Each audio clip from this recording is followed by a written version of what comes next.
to offer you some advice, though advice is rarely ever taken. Think twice or a third time before you ever let your head be removed from your body. It sounds simple enough. Then again, who or what am I to give advice? I'm only a 300-year-old head myself. Come on, Dad, why do you need to freeze your entire body? By the time you can be cured, they could put your head on a clone body, one half younger than you are now. Wouldn't you want to wake up in a 25-year-old's body? Why spend the extra money to freeze the body you have now? I'll admit it made sense at the time.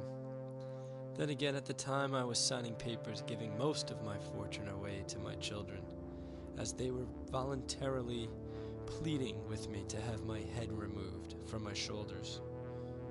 I knew they were mad at me for going through with this cryogenic preservation of my brain. One or two less houses for them to buy for themselves, I guess. Deep down, I never really thought that it was going to work. When they resurrected me, or reanimated me, my pardon, I hadn't even realized that I had died.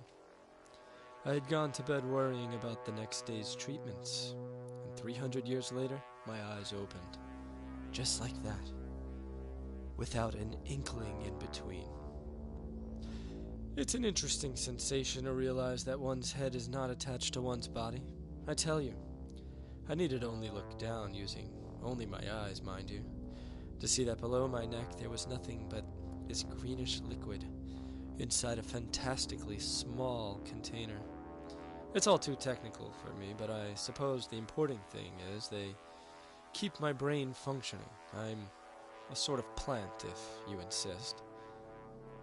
I was told with little regard to ceremony that my contract had run out over 100 years earlier, and as per a ruling in whatever system of justice prevailed at the time, the company now had legal right to do with what they wished with my expensively reanimated head.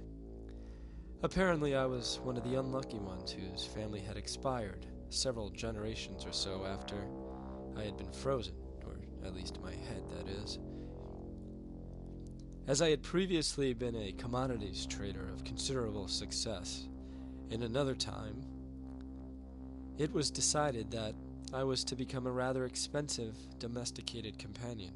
In other words, a pet. Rusty's parents worried that his failing grades and lack of friends would have a negative effect as to the way that their friends perceived them.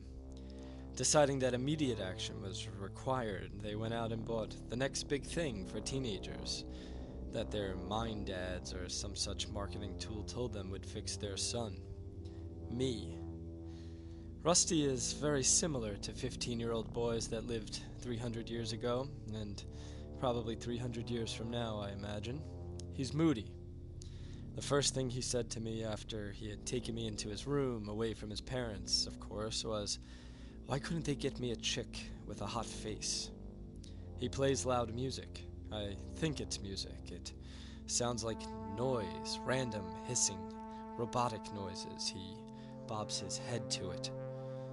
Rusty and I talk sometimes when he's bereft of another time consumption. He complains a lot. I mostly listen. When he asks for advice, I first have to think about what it is that he wants to hear. When I tell him something he does not like, he does not talk to me for a while. I must admit I get rather lonesome sitting on his shelf next to discarded undergarments and unopened quantum physics textbooks. From time to time, Rusty will reach in my tank and slap my face if I say something he finds particularly distressing. It is tolerable enough, though, as I do not have nerve endings and cannot feel any pain. I do not really sleep, therefore I have no dreams. When Rusty is not in his room, I occupy my time by looking around. I tell myself stories like this one, and I try to remember some good times that I had in my previous life. I try not to spend too much time thinking about if I'm happy that they unfroze me. They did. I find that I become increasingly eager for Rusty to return to his room as the day goes on.